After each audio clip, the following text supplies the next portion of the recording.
Ògo mà ní fún Ọlọ́run lókè ọ̀run.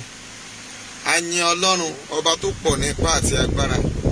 A gbé ọ̀gá nítorí tí o ṣeun, nítorí tí àánú yín dúró láéláé. Ògo fún orúkọ rẹ̀. Gbogbo ènìyàn tó ń gbọ́ mi, ẹ jẹ́ a jọ dúpẹ́ lọ́wọ́ Ọlọ́run, ẹni tó ní ohun gbogbo nínú gbogbo. Elédùmarè ni. Jọ̀ọ́ bá mi gbóhùn ọpẹ́ rẹ ga sí Ọlọ́run. Ìwọ nigi lẹ́yìn ọgbà mi. Ìwọ làpáta tí mo fẹ̀yìntì mọ́mọ́ padà o. Bẹ́ẹ̀ ni o ní àpáta tí mo fẹ̀yìntì má padà lẹ́yìn mi o. Ṣebí rẹ ló wà lẹ́yìn mi táyé fi ń polongo. Ọlọ́run ìwọ ló wà lẹ́yìn mi tí gbogbo ayé ń pariwo. Ṣebí rẹ ló ń lò mí táyé fi ń yìnyán láyé mi. Ìwọ ló máa ń lò mí tó ń lo ẹni tó ń gbọ́ mi àti gbogbo ọkàn tí gbogbo ayé ń pariwo. Ìwọ ló gbẹ́nu Sunday tó ti ṣe. Ìwọ làpáta tí mo fẹ̀yìntì mọ́mọ́ padà o. Má ṣe padà lẹ́yìn mi ẹlẹ́dàá mi. Ọba tó mọ mí tó mọ̀ mí o. Ta ló mọ ìwọ? Má fi mí sílẹ̀ fún ìyà jẹ. Bẹ́ẹ̀ ni a pé ní kì í pé ní fún ìyà jẹ o. Ọlọ́run tó mọ̀ mí tó mọ̀ mí. Bẹ́ẹ̀ ni jàre. Má fi mí sílẹ̀ fún ìyà jẹ. Èé o. Kọ́ má bàa béèrè lọ́wọ́ mi pé ọ̀gbẹ́ni Ọlọ́run rẹ̀ dà o. Ká má béèrè lọ́wọ́ ìwọ tó ń gbọ́ mi, màmá tó ń gbọ́ mi, Ọlọ́run rẹ̀ dà. Èé o. Má kọ̀ mí o Ọlọ́run òdodo. Mo gbàdúrà, mo ní Ọlọ́run ò ní kọ̀ gbogbo ọkàn tó ń gbọ́ mi. Ìrẹ̀lá látìlẹ́yìn mi. Ìwọlá látìlẹ́yìn mi o. Wọ́n fẹ́ mi nílé, wọ́n fẹ́ mi lájò. Gbogbo ènìyàn ń fẹ́ Sunday. Àtìlẹ́ àtọ̀nà ni wọ́n fi aláyọ̀ sí ga o. Wọ́n máa ń fẹ́ Lady K. Ṣebí rẹ ló Wọ́n máa ń fẹ́ gbogbo àwọn ènìyàn tí wọ́n ń sọ̀rọ̀. Ọlọ́run ìyanu. Ọlọ́run ìyanu ó ṣeun o. Torí pé wọ́n dọ̀dẹ àlórí rẹ̀ o. Wọ́n máa ń dọdẹ àlórí rẹ̀. Wọ́n sọ lọ́sàn-án lóru. Wọ́n ń sọ lọ́sàn-án lóru. Wọ́n lépa fìtílà ọmọ rẹ̀. Wọ́n máa ń lépa fìtílà ọmọ rẹ̀. Láìsọmọ ẹnìkan wọn níbi. Nígbà tí Sunday Igboho sọmọ wọn níbi. Ìwọ ló gbé Daniel níjà. Ìwọ ló gbé Daniel níjà bàbá mi. Lọ́wọ́ kìnìún ayé o. Lọ́wọ́ kìnìún ayé. Àwọn alágbára òjẹ̀lú òṣèlú tí wọ́n fi agbára hàn wá. Ọmọ rẹ̀ má jẹ́ kàn lọ láì jìyà o. Má jẹ́ ká lọ láì jẹ̀yà Ọlọ́run. Ṣé o má jẹ́ Jìyà má jẹ́ jẹ́ pàṣẹ ẹlẹ́yà búra. Má jẹ́ pàṣẹ ẹlẹ́yà búra. Ẹ káàbọ̀ sórí ètò yìí, gbogbo ẹni tó ti wọlé orí yín ò ní gbàbọ̀dè. Ó ní ẹgbà kò tiẹ̀ rí o. Lọ sílé Ebédòkú, olórí burúkú ilẹ̀ wa. Ìgbà wípé sọ̀rọ̀. Ìgbéde bẹ̀rù, ikú ló máa kú, olórí burúkú ilẹ̀ wa. Wípé kò gbọdọ̀ rún lọ. Ó wá gbàgbọ́ tí ẹ rí, ó wá ní Ebédòkú. Àárín oṣù mẹ́ta kúrẹ́dé Ebédòkú lọ́lọ́lá lọ́lọ́rọ̀. Ó nára lérò ọ̀rọ̀ mi, ẹ bá mi fi ìfúnnígbọ̀ rẹ̀. Báyé ṣe fẹ́ kórí bẹ́ẹ̀ mà kọ́ lórí. Báyé ti fẹ́ jẹ́ kórí kò mà rí bẹ́ẹ̀ fún wa. Àwọn kan tí wọ́n lọ ń gba mọ́tò àlùmọ̀tẹ́kùn àbí kí ni wọ́n ń pè é, ó ti yàtọ̀ síra wọn. Ọlọ́run mi. Ijó rẹ̀ dà. Ayé mi ò rí. Léyọ̀ ká rẹ̀. Ó ṣe. Ẹ jọ̀ọ́ sámọ̀tẹ́kùn ni wọ́n ni àbí kí la fẹ́ pè wọ́n. Torí pé ní ìgbà kan ni. Àwọn bàbá aládélú. Ó ti fẹ́ sí mi. Ó wá ń ṣe mí. Àwọn bọ̀dá àpọ́sù. Padà lẹ́yìn. Inú Yorùbá ṣe jì tó eléyìí. A ní ní ìgbà kan ni. Nígbà kan. Ó ti fẹ́ sú mi. Ó ti fẹ́ sú mi. Ó wá ń ṣe mí. Bí kí n kọ lọ́rùn sílẹ̀ o. Ó ń ṣe mí bíi pé kọ́lọ́run ò tiẹ̀ gbàdúrà mọ́. Àwọn tó dúró dolúwa. Bẹ́ẹ̀ni. Ìwé mímọ́ sọ pé a ó tún agbára wọn ṣe. Gbọ́ ìwọ tó ń gbọ́ mi, a máa tún agbára rẹ ṣe. Máa lọ́ọ̀kù ẹ̀, máa láìkí ẹ̀ báyìí, máa pín in síta. Ọ̀rọ̀ wà nílẹ̀ bí iyẹ̀pẹ̀. Ọlọ́run màmá mi. Olíbèrè o. Olíbèrè o, olíbèrè o, olíbèrè o, olíbèrè o, olíbèrè o, olíbèrè o, olíbèrè o, olíbèrè o. Abiyamọ ò ní gbẹ́ fún ọmọ rẹ̀. Abiyamọ ò ní gbọ́kún ẹmọ rẹ̀ kó má jatí wéré. Bàbá ẹni tí ó bá mọ̀ mi. Ẹni kò gbọdọ̀ gbé náà wá kó wá ọmọ ọba Abíọ́dún. Ó rí nǹkan gbèsè ẹni wàhálà ò ní dé bá nítorí ìjì ńlá ni mí ẹnìkan ò lè rí mi gbé bí mi ò gbélé máa gbátẹ́gùn.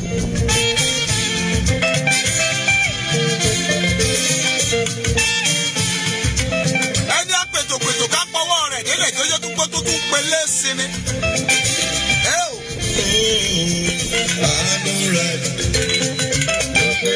Gbọ́ mi gbogbo ọkàn tó ń gbọ́ mi mú ní inú rẹ̀ ò ní bàjẹ́. Kí ló fa ìlara?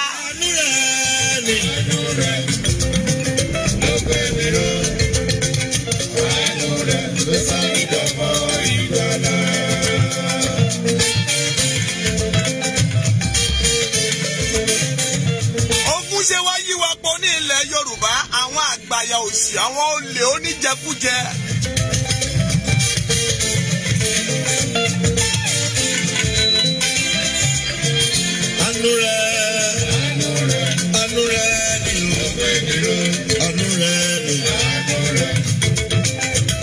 Máa lọ́ọ̀kù ẹ̀ máa láìkí ẹ̀ màmá tó ń gbọ́ mi yìí nítorí orí Olódùmarè wà pẹ̀lú ẹ̀mí rẹ̀.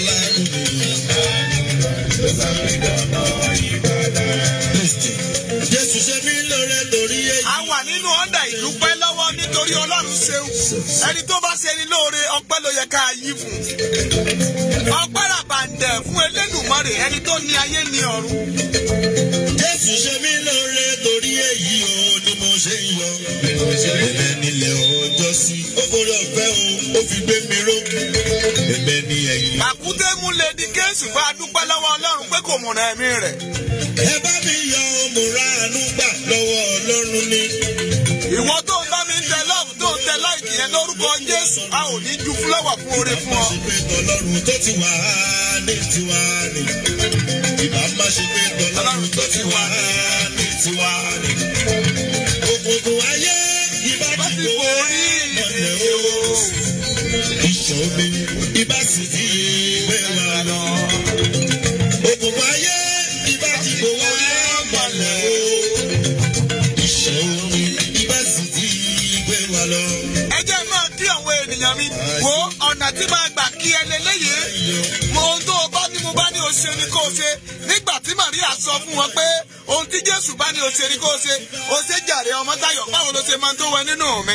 Ọmọ́táyọ̀ Ayọ̀ọ́lá Yorùbá Nation ni kó o máa tẹ̀. Wàá dẹ̀ máa bá mi tẹ̀ pé Ìyálóde gbogbo Oòduà. Ẹ̀ẹ̀mẹ́ni tí ń jẹ́ bẹ́ẹ̀ Lady K ni o. Ìwà kan ló dà mí. Ìyálóde gbogbo ilẹ̀ Yorùbá Nation. Ìyálóde gbogbo Yorùbá Nation. Lady K, you are welcome back. Ìyálóde gbogbo Oòduà. Ẹni ìyálóde ọ̀bọ Yorùbá Nation is a counterfeit. Mo endorse ẹ, ogun ọ̀run sì endorse ẹ.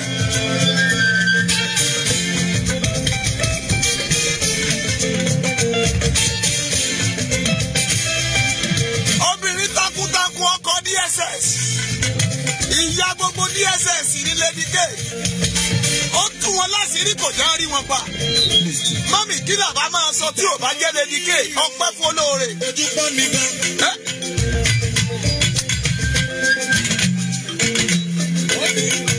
Mo sọ fún ẹ pé tó o bá gẹ̀ẹ́sì nínú mi màmá o ò ní kẹsẹ̀.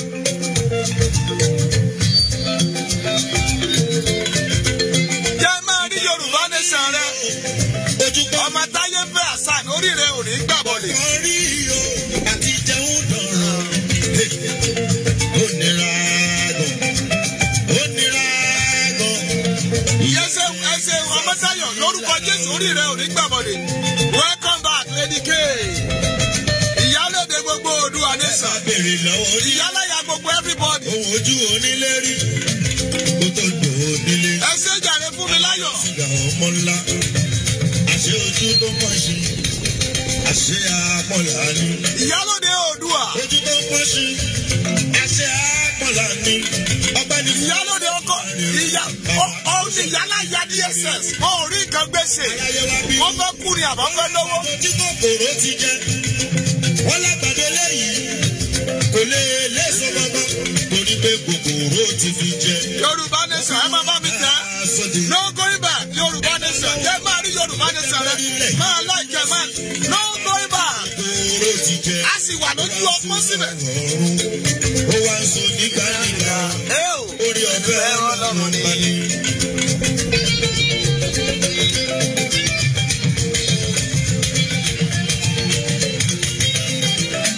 Yorùbá nation ẹ máa bá mi kàn jẹ́ máa rí lókè. Gbogbo mọ ṣàkàbùlà lọ́wọ́. Olúwa dá mi láre Moses ògo rẹ̀ ò ní sọnù. Ó ní di rádaràda jẹ́ ń gbé wálẹ̀ díẹ̀ kó lè máa gbá gbóhùn mi dáadáa. Ó darí bọ̀ wá sílé. Ó wá gbé rìn lọ́wọ́. Ó wá ọmọ ṣáálà ọmọ ìmọ̀ ṣàkàbùlà yìí ó kò lè pé. Bí ẹ̀fẹ̀ bí àwàdà la máa fi sọ̀rọ̀ tèmi ṣùgbọ́n o máa rí kókó dìmú bẹ̀. Ìrànú gbà lọ́wọ́ Ọlọ́run ni. Bàbá mi nínú Olúwa. Lójú Ọlọ́run ni. Bishop fire. Bàbá fire rèé o. Ìbá má ṣe pé. Àwọn bíṣọ̀bù ẹlẹ́jà àwọn ìránṣẹ́ Ọlọ́run ọláàyè. Àwọn wòlíì òótọ́ rèé. Àwọn tí ò jẹjẹkújẹ. Mo fún lẹ́wẹ̀ JP. Ẹni tí mo fi tọ̀wọ̀tọ̀wọ̀ dárúkọ bàbá fire. Mo ti pàdé wọn lẹ́ẹ̀kan rí ní Kòròdú. Bàbá ẹ máa káàbọ̀ sórí ètò lórúkọ Jésù. Ìpè yín ò ní di rádaràda. Ẹ bá mi kí Bishop Ọlábísí. God bless you sir. Ìwà rẹ̀ ní mi o, ìwà kan ló dá mi. Ẹ bá mi kí Bishop káàbọ̀ sórí ètò yìí. Lọ́dọ̀ rẹ̀ ni o. Àánú rẹ̀. Ẹ bá mi dá lọ́ọ̀fù bolẹ̀ fún Bishop. Gbogbo ìjọ ẹlẹ́jà. Àánú rẹ̀ ni o, olówó orí mi. Bàbá mi nínú Olúwa tí mo fi tọ̀wọ̀tọ̀wọ̀ dárúkọ wọn. Mo dá ọpẹ́ gbàdúrà. Bàbá fire. God bless you sir. Ẹ bá mi kí Bishop Ọlábísí ń bẹ̀. Sọ́dọ̀ ẹni tó lọ pẹ́. Aláàánú mi ni. Olùfẹ́ ayé mi. Alábàárẹ̀ mi ni.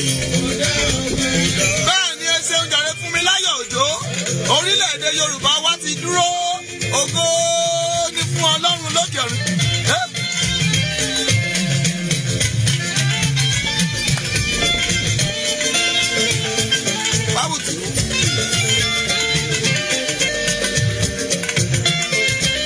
Mo ń kí yín káàbọ̀ sórí ètò yìí nítorí inú mi dùn láti rí yín o.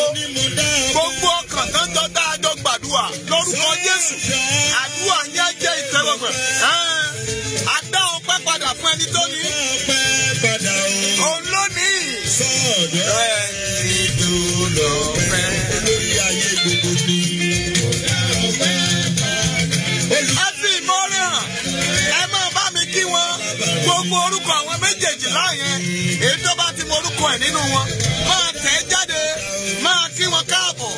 Nítorí pé a ò sọ wọ́n nù. Àkìkìtàn Olódùmarè. Ẹja gbọ́ orúkọ Elédùmarè. Ọba tó bá sórí ohun gbogbo.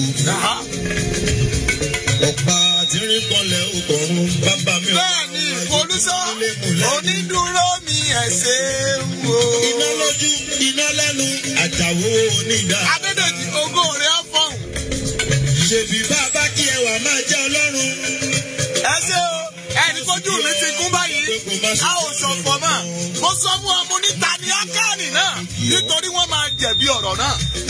Mo ò lè jàre láíláí. Òfò ni wọ́n máa mú ọjọ́ kejì ọjà. Àtòbíṣe òkúrún. Àyàfi tí ò bá s'Ẹlẹ́dùmarè lókè lókun. Ẹ̀rọ ní bá ní ṣe. Aṣíwájú ogun lálọ́. A máa borí gbogbo rẹ̀.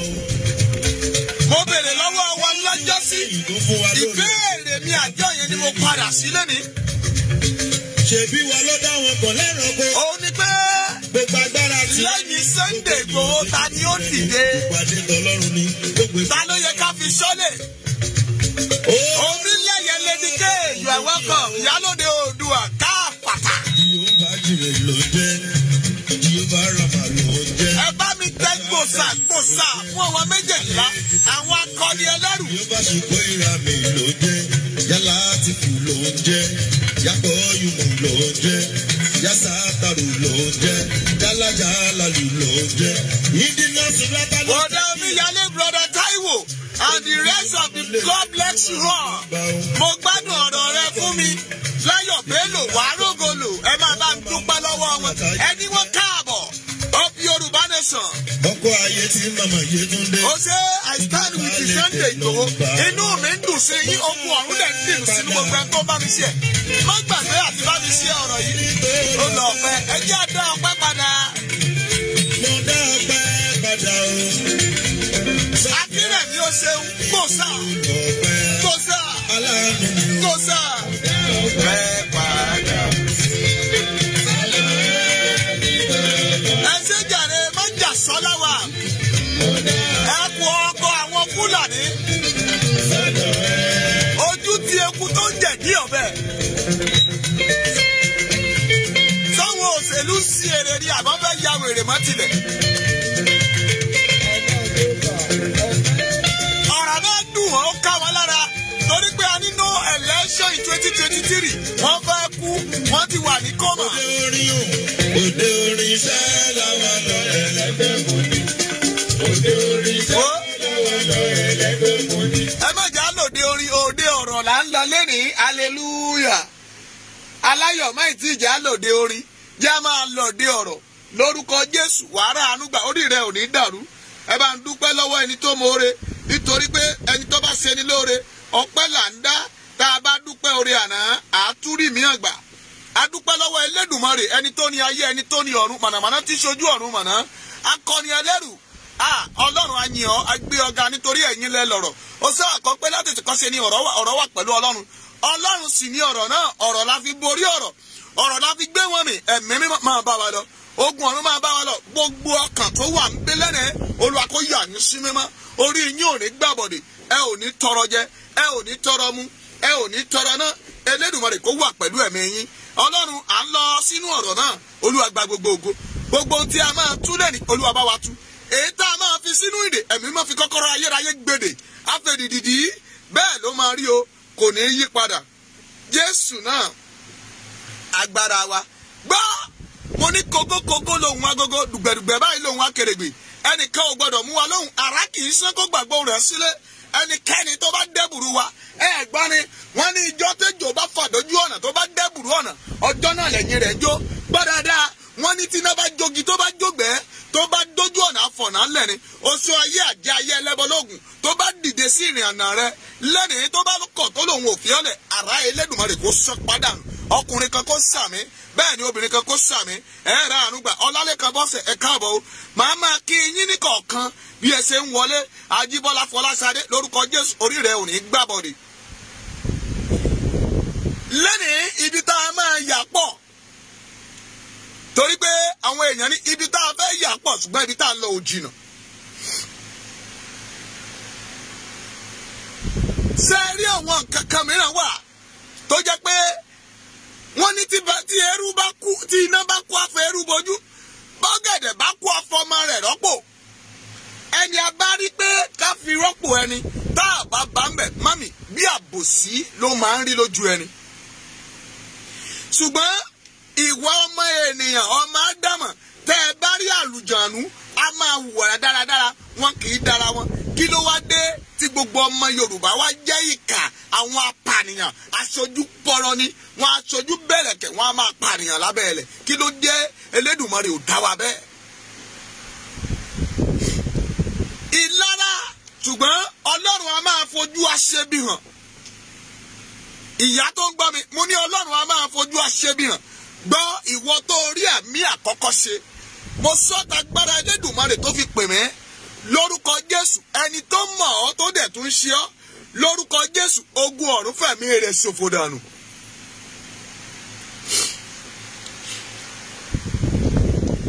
kí ló wà láàárín ológbò àtẹkù tó jẹ́ pé orí sẹ́ńtà tébù náà ti ń ṣèpàdé gbọ́ nígbà tó bá tó àkókò a máa gbàdúrà fún ìlú Ìgàngán ẹ má jẹ́ àgbàgbé a fẹ́ gbàdúrà fún ìlú Ìgàngán torí a fẹ́ jẹ́ kí ogun ọ̀run ó dìde síbẹ̀ hallelujah o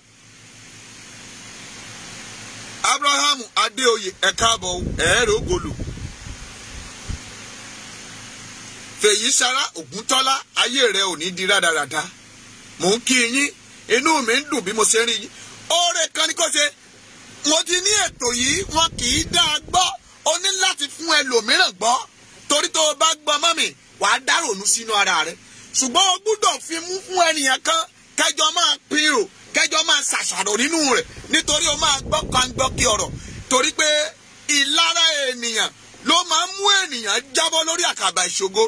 Lady K Ọmọlẹ́yẹ you are welcome Táíwò gbogbo àtàwọn gbogbo àwọn ènìyàn mo rí yín o inú mi ń dùn bí mo ṣe rí ẹ jẹ́ kí Yorùbá Nation yẹn máa lọ ìwọ máa torí tó bá ti tẹ Yorùbá Nation kan ẹ dákun ẹ má tí ì pè wá báyìí bẹ́ẹ̀ bá ti ń tẹ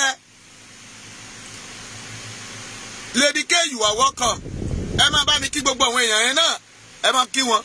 ẹlẹ́ẹ̀kejì tó máa tẹ̀ ni pé bóyá tàdúrà bá jáde tẹ àmì máa tẹ lọ́ọ̀fù máa tẹ láìkì máa bá mi kọ́ pé Sunday Igboho kì í ṣe ọ̀daràn.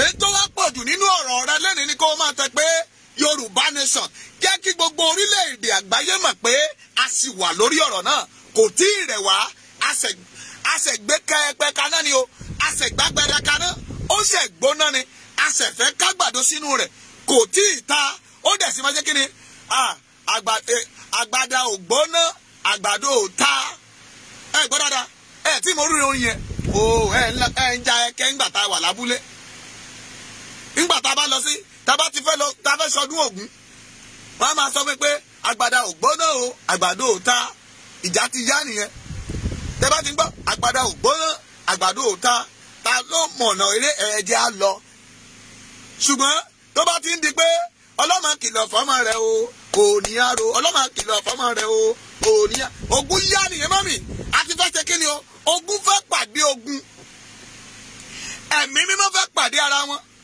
ìgbà ló máa gbọ́ pé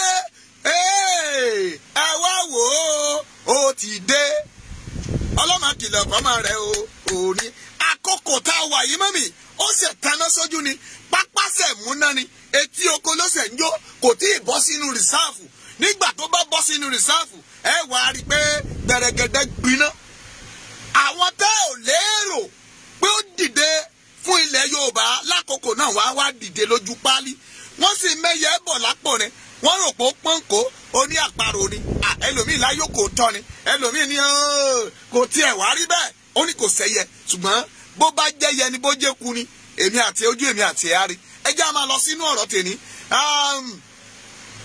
mo ń sọ ọ̀rọ̀ kan lọ bàbá tó ń gbọ́ mi ẹ mà ṣeun mo ń gbádùn wo mi ẹ̀yìn báwo ni ó ní àwọn èèyàn tó wà ń bì mo ń gbá ski Jésù fẹ́ràn yín báwo náà ṣe máa ń sọ síláǹgì ń ẹ mọ̀ tínú yẹn tó bá ti dùn jù mọ́ mi ẹ̀fẹ̀ ni ó máa ṣe Abíọ́dún Ìgè wàrà àánú gbà ọmọ Báyọ̀mí Adéoyè ẹ káàbọ̀ mi ì tí ì rí Bùsí mi ì tí ì rí Àdùnní Dayọ̀ mi ì tí ì rí Àdùnní Bàdà mi ì tí ì rí Màámi Mátúndé mi ì tí ì rí Àǹtí Búkì mi ì tí ì rí bọ̀dá Emmanuel mi ì tí ì rí bọ̀dá Fẹ́mi níbo ni gbogbo yín wọ̀ lọ ẹ dákun ẹ jáde wá bí torí Elédùmarè mànàmáná tí sojú ọ̀run màná akọni ẹlẹ́rù ẹ sọ fún àwọn àgbáyé pé ọmọ ọba Abíọ́dún ti tún jáde ẹ wá gbọ́ wìrìwìrì ọ̀rọ̀ èyí tí Elédùmarè fi rán mi ìwọ tó ò gbọ́ lánàá mọ́mìtà náà ò jọ tèní ò ní jọ tọ̀la bẹ́ẹ̀ la ò ní mú rọ́kun ní tó bá ṣẹlẹ̀ láwọn sọ fún yín gbangba làṣà ń ta.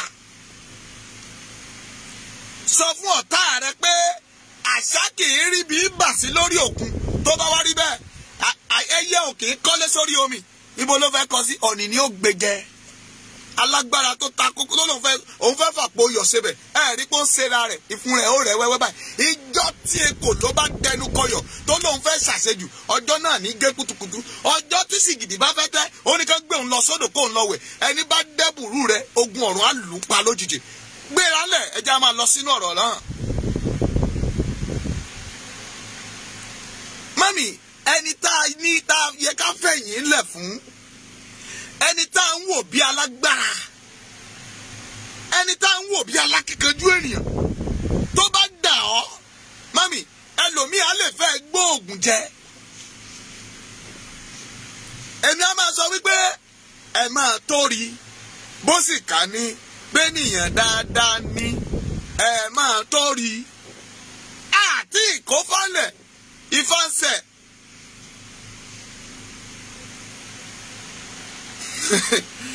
mú bọ̀ Adédèjì ẹ máa gba WhatsApp number ẹ má ti kánjú a máa pe WhatsApp a sì gbọ́wọ́ fújà sórí ètò ni ẹ farabalẹ̀ síbẹ̀ ẹ máa gba WhatsApp number wa nísìnyí wò ó ẹni tó bá yẹ ká fi sọ́lé ajá tó fi sọ́lé mọ́mì èkuru ló ń jẹ. Kí ni ìpàdé ológbò àtòǹtekú táwọn kóra wọn lọ sí orí center table táwọn lọ sí ìpàdé ẹ rí pé rádaràdá nu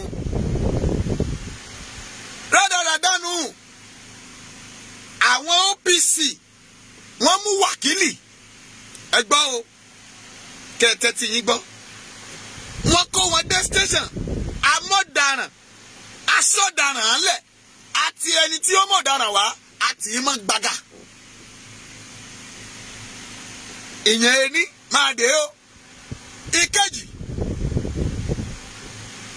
a ò fi wọ́n lẹ̀ lóṣù kínní bí oṣù bíi méjì àfìgbà tá a pariwo Mákindé wà láàyè ìṣẹ̀lẹ̀ àkọ́kọ́ ṣẹlẹ̀ ní ìlú Ìgàngán wọn ò gbé mọ́tò Àmọ̀tẹ́kùn jáde. Ìṣẹ̀lẹ̀ ẹlẹ́ẹ̀kejì ṣẹlẹ̀ wọn ò gbé mọ́tò Àmọ̀tẹ́kùn jáde. Ìṣẹ̀lẹ̀ ẹlẹ́ẹ̀kẹta ṣẹlẹ̀ wọn ò gbé mọ́tò Àmọ̀tẹ́kùn jáde. Ó wá di gbàgbós.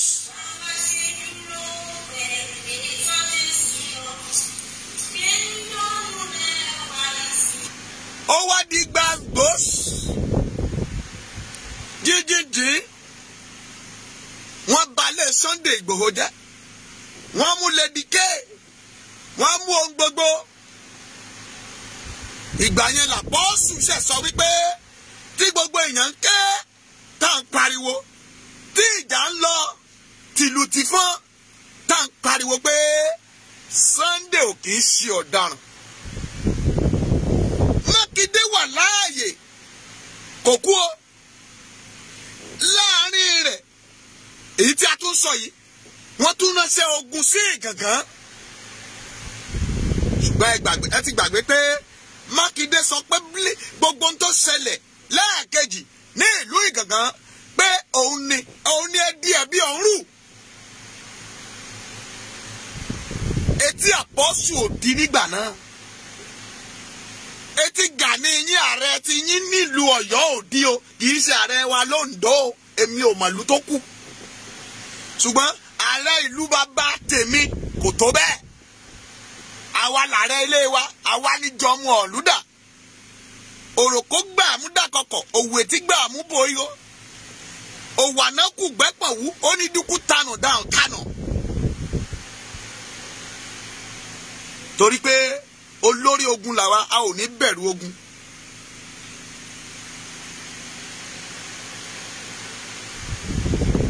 Olórí ogun yín sọ lọ́jọ́ kìíní àná pé ó ní òun sùn títí dago 7. Ìṣẹ̀lẹ̀ dẹ̀ ń ṣẹlẹ̀ nílé Sunday Igboho kò tètè gbọ́. Kò tiẹ̀ wá analysis yẹn ò jìnnà rárá. Kí ni eku àti ológbò kí náà ní í ṣe pọ̀? Kí ni Mákindé tó fogun jà wá nílẹ̀ Ìbàdàn? Ilẹ̀ Káàárọ̀ Oòjíire gómìnà òfò ẹni tí ò yẹ ká rí lójú ọ̀pá ẹranko tó yẹ ká bá nílẹ̀ ká depo àti yọ̀ sí lórí kó jẹrà mọ́lẹ̀ láì jẹ.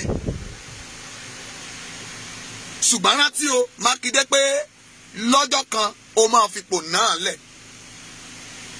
Èpè ọkùnrin èpè obìnrin ẹ̀gún wòlíì ẹ̀gún ìránṣẹ́ Ọlọ́run ó ń bẹ lórí rẹ̀. Àbọ̀ rò pé pípa tán pa àwọn méjì tán fẹ̀jẹ̀ wọn wẹlẹ̀ nílùú Ìbàdàn ó ti pín síbẹ̀. Kò pín síbẹ̀ torí pé bọ́lọ́run bẹ́ẹ̀ ní ìyàn ò mú ọ Ọlọ́run ń bọ̀ wá.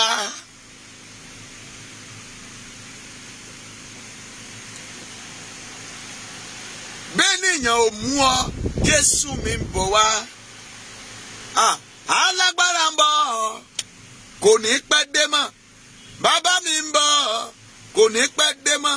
Jésù mi ń bọ̀ láti wá ṣèdájọ́ ayé. Ó ń bọ̀ ó bọ̀ láìpẹ́. Gani tẹ́wọ́ ó ń gba ọkọ̀ Àmọ̀tẹ́kùn ṣé n tó kàn lákòókò yìí nìyẹn. Lóòótọ́ la mọ̀ pé security Daddy are you Àmọ̀tẹ́kùn? Sọ lórí Àmọ̀tẹ́kùn ni ọ́ ni. Kí ni ipò rẹ sí Àmọ̀tẹ́kùn? You let us know that you are a politician. You work for Makinde I always tell you that you are working for PDP. You are saying, no, you are not working for PDP. You are a PDP man. Ó kàn parọ́ tàn wá jẹ ni. Nínú statement alákọ̀ọ́kọ́ tí mo fẹ́ mú jáde fún gbogbo ọmọ ilẹ̀ Yorùbá ni pé ó ní táwọn kan bá lọ sí restructuring olóò faramọ́. Ó ní táwọn kan bá ní Yorùbá nation olóò faramọ́. Èwo lọ ṣàkà ó ní tó o bá fẹ́ jọ ṣàkà jọ ṣàkà tó o bá fẹ́ jọ ṣoko jọ ṣoko èwo lọ ṣàkà ṣoko. Èwo ni wọ́n ti ayín tẹ́yìn bá máa yọ kókú méjì kó kúkú yọ tán.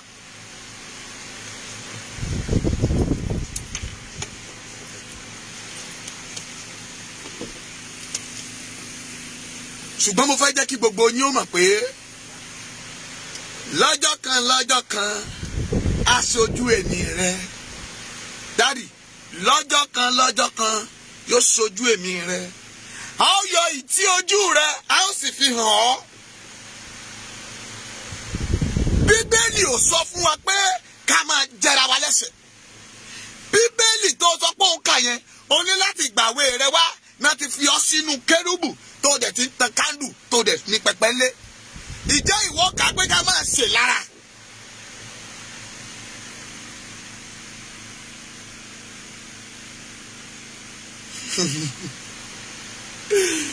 Auntie Bose, God bless you.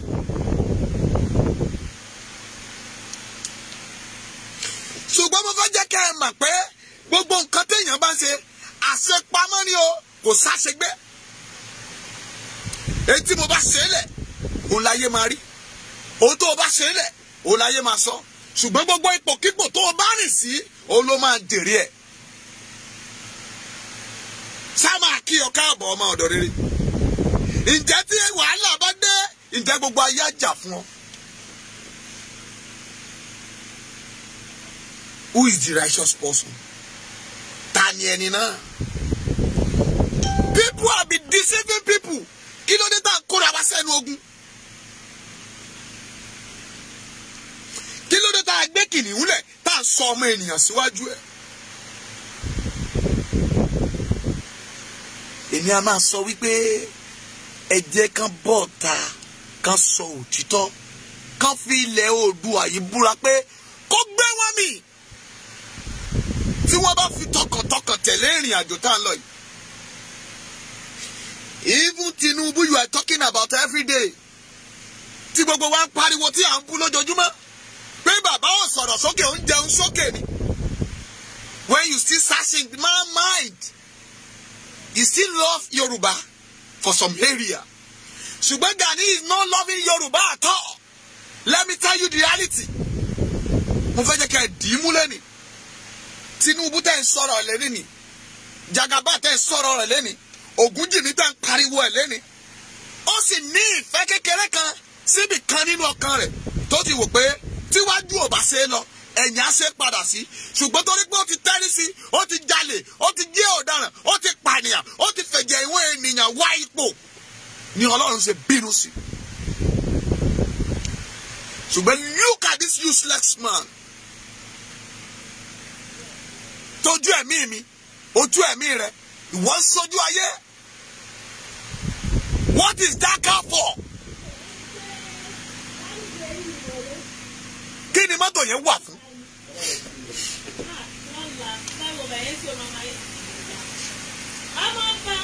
Kí ni mọ́tò yẹn wà fún sọ fún mi? Kí ni mọ́tò yẹn wà fún sọ fún mi? Lẹ́yìn ìgbà tí DSS pa àwọn èèyàn tó yẹ kó pa. Nígbà tó fi màálù jẹ́ oko wa. Dádì, ta lẹ fẹ́ fi mọ́tò arrest? Òun ọ̀tá ló fẹ́ wọnú mọ́tò yẹn gan. Ta ló fẹ́ jòkó sínú ẹ̀?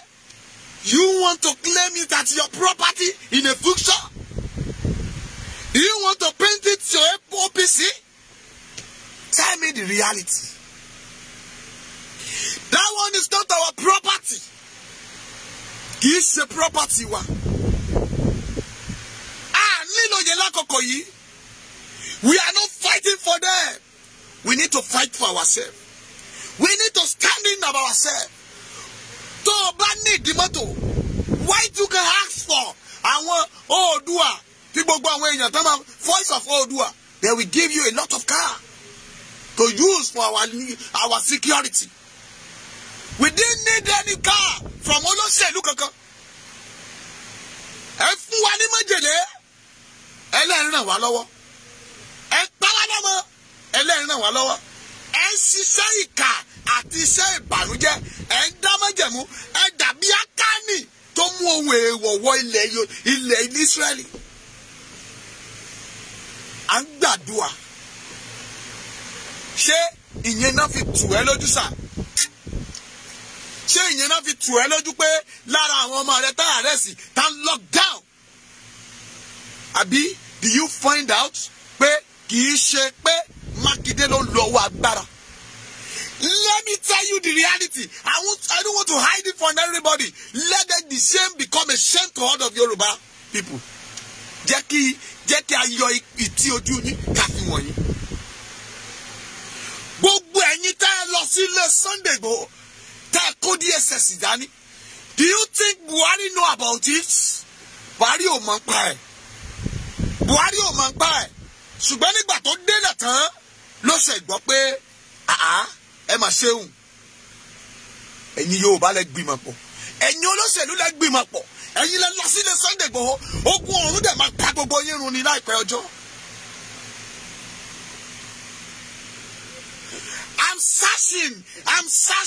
I'm searching every day.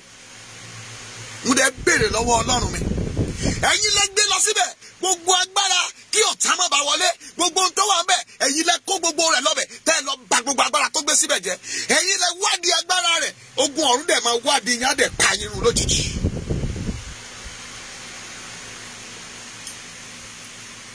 Isi Yorùbá bá iṣẹ́. Ọ̀rọ̀ ń bọ̀. Gọ̀ǹgọ̀ á sọ. Buhari will leave the post lọ́jọ́ kan. Ó dẹ̀ máa tú àṣírí gbogbo yín. Ojú yẹn á wá hàn. Ètò yẹn wá rí dẹ̀rẹ̀ tẹ́lẹ̀lẹ́lẹ́ báyìí. Ẹ wá rí i pé owó yẹn á tì yín dé ọ̀run àpáàdì.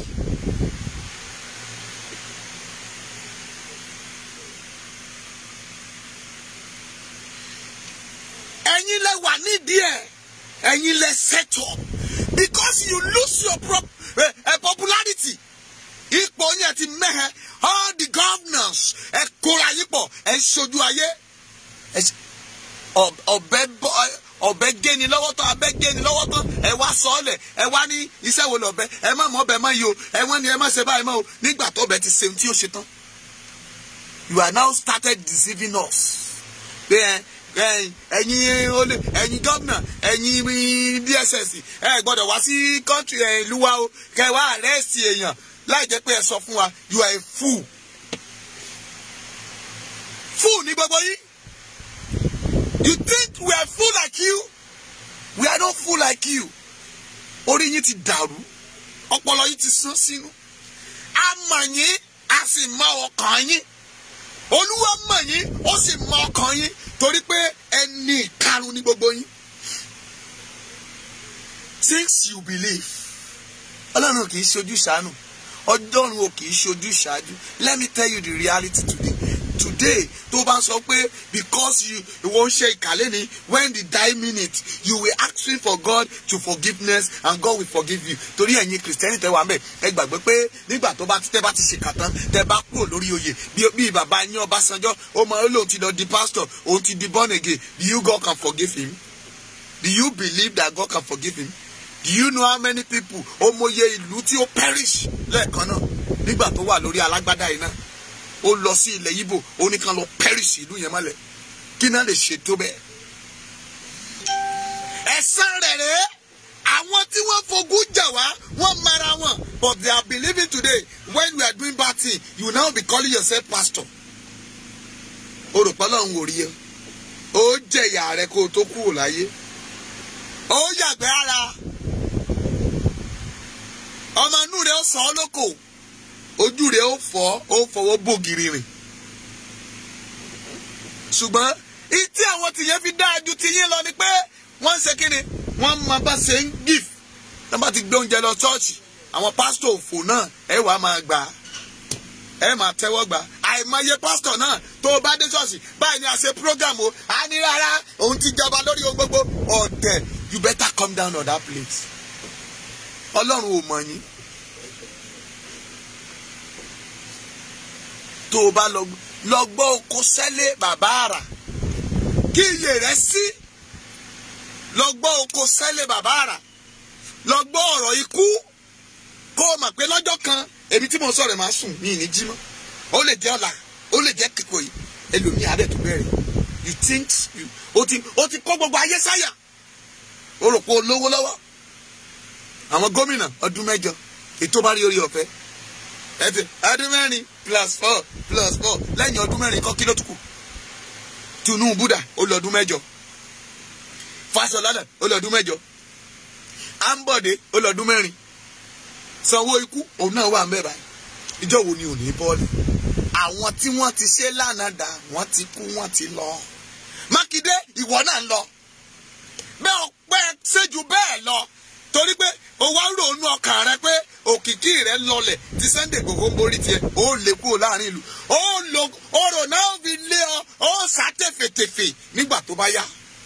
Oko náà máa fi sọ́ọ̀lù ọ. Ó mọ̀ pé torí tó bá ti parí tẹ́nà rẹ ó wàá sà lọ́ọ̀lù òkè òkun. Ó rò pé wọn ò ní rí ọ bẹ́ẹ̀. Mú sí báyìí náà máa mú ọ. Wàá kú ọ bẹ́ẹ̀. Immunity ẹ máa kú o. Ṣé o rí immunity ti ènìyàn tó bá mú ọ? Mo ti sọ fún ẹ lánàá mo ní tí èṣù bá mú èèyàn Ọlọ́run á bẹ Ọlọ́run á gbà. Ṣùgbọ́n tọ́lọ́run bá mú èèyàn kò sí bàbá ńlá èèyàn kan tó lè gbà lọ́wọ́ ẹ̀. Ọlọ́run mi mú ọ ló kù bí tó lọ.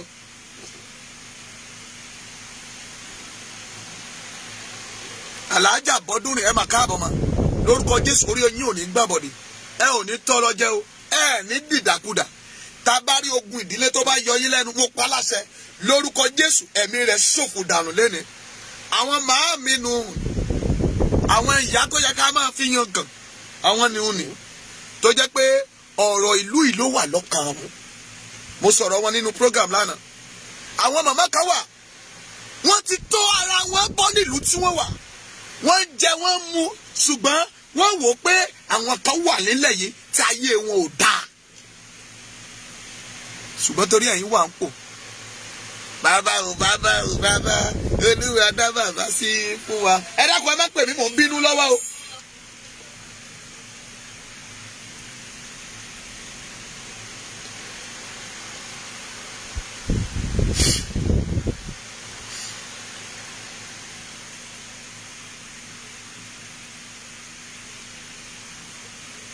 Ẹ dákun ẹ má jà. Torí kan mo sọ lánàá pé àwọn tán bá ń tẹ fúláàgì wọn fọwọ́ wọn tẹ ikú. Arákùnrin kan wá lọ ń bẹ̀ mí lẹ́yìn wo ò ní fọwọ́ rẹ tẹ ikú o. Gbogbo ẹ tó bá ń fúláàgì mo ti sọ pé wọ́n ní pásítọ̀ náà dẹ̀ rí ìdí sí wọn ka báíbù. Nǹkan tẹ́ ẹ bá wù kẹ́ ẹ mí nìyẹn sí. Tèmi ni pé má fọwọ́ rẹ tẹ fúláàgì ń bí. Torí tá àṣẹ tó wà lórí ahọ́n mi tí mo bá sọ sáyé rẹ bẹ́ẹ̀ lórí rẹ ó gbà á. Ìkan lọ́jọ́ sí tí mo sọ fún ọmọye ọjọ́ tó fi bẹ̀ mí kí n tó dáríjì wo ẹlòmíì tún máa bọ̀ á tún fi yín ṣe sáàmù. Ṣùgbọ́n mo fẹ́ jẹ́ kẹ́ ẹ mọ̀ pé ìwà ìkà ẹ̀ ń ṣe wá ẹ̀ tún fi hàn wá. Dádì ẹ̀ ń gé wa jẹ ẹ̀ dẹ̀ ń fàpá rẹ̀ hàn wo bí tí ń fi gé ọ jẹ. Sẹ́ni pé kò ní dáa fún yín tìrantìran. Èpè ni ó pa yín. Ṣèbẹ́ yín pásítọ̀ tẹ́ ń gbàdúrà fún wọn nìyẹn. Ṣèbí bàbá Adébóyè ìbá wọn náà gbàdúrà fún Buhari. Let's pray for Buhari. Buhari ìdáyìnjà. Buhari tó yẹ kẹ́ni ó gan mọ́ London gbà náà. Bẹ́ẹ̀ lẹ pé ẹ dá padà sáláàyè ẹ wá wo àrà tí wọ́n dá àrà ńlá àrà ni ó fi ń dá inú ọmọ pásítọ̀ ṣọ́ọ̀ṣì inú sí ọ̀nà yẹn ń bọ̀n ìbọn kò bá. Gbogbo ìwà yìí ó jìnnà sí ìrìn àjò tá a jọ ń rìn. Ṣé bàbá Akíntóyè náà máa lọ gbé mọ́tò fún báyìí? Ẹ̀yin pòfẹ́sọ̀ ẹ máa pọ̀ ṣé bàbá Bánjí nìkan ni pòfẹ́sọ̀ àìmọye pro ìwé tẹ kàkàkàkàkà ẹ máa wá sọ òyìnbó ńláńláńlá bí kẹ́nu ó ya ẹlòmíì máa ń fọ òyìnbó jolóyìnbó lọ báyìí dẹ̀mọ́ kíkìlìbù òyìnbó ńlá ẹlòmíì á sì sọ òyìnbó bíi pé kọ́run ó sọ òyìnbó tó lóyìnbó gan ò sọ òyìnbó tó yín kí ló dé ẹ wàá máa lọ ka dictionary ẹ tún kẹ̀yìn rẹ̀. Oúnjẹ náà dẹ́dẹ̀ fi jà. Ẹ wo ogun bó ṣe pọ̀ lé ayé àwọn èèyàn. Agbàdúrà àgbàfẹ́ ẹbó. Ẹnu fẹ́ ńlá. Àdúrà láàárọ̀ lọ́sàn-án lálẹ́. kí ló dé ṣùgbọ́n ayé àwọn dáì ṣé ogun dáì kò tó láyé àwọn èèyàn káyé dáì tó bá jẹ́ pé bí Ọlọ́run ṣe ń pààyàn ní gbogbo èèyàn mọ̀mọ́ ti kú tán. Your father house die. Your mother house die. Wádìí ogun òyìnbó ńlá lálẹ́ ẹ̀ máa sọ nínú ṣọ́ọ̀ṣì. When Jesus said, when Jesus say amen, I declare an possibility for your life. Mama máa fẹ́ fún lórí irọ́. Oyè ogun ayé àwọn èèyàn ọ̀dẹ̀ gbóyìnbó. Ogun tó ń jà wọ́n ò gbóyìnbó. Ìyá àjẹ́ tí ń bẹ lábúlé yín tá a gbéṣẹ́ yín fún lọ́wọ́. Ó lọ bá èṣù ọ̀dàrà. Olórí oríta. Ẹlẹ́kùn sunkún láńlóye ń ṣẹ̀jẹ̀. Àbá ẹ̀gbọ́n bẹ́ẹ̀ ṣe kì í. Ó yá sọ ní English kí n gbọ́. Sọ pé ẹlẹ́kùn sunkún láńlóye ń ṣẹ̀jẹ̀ sọ lóyìnbó.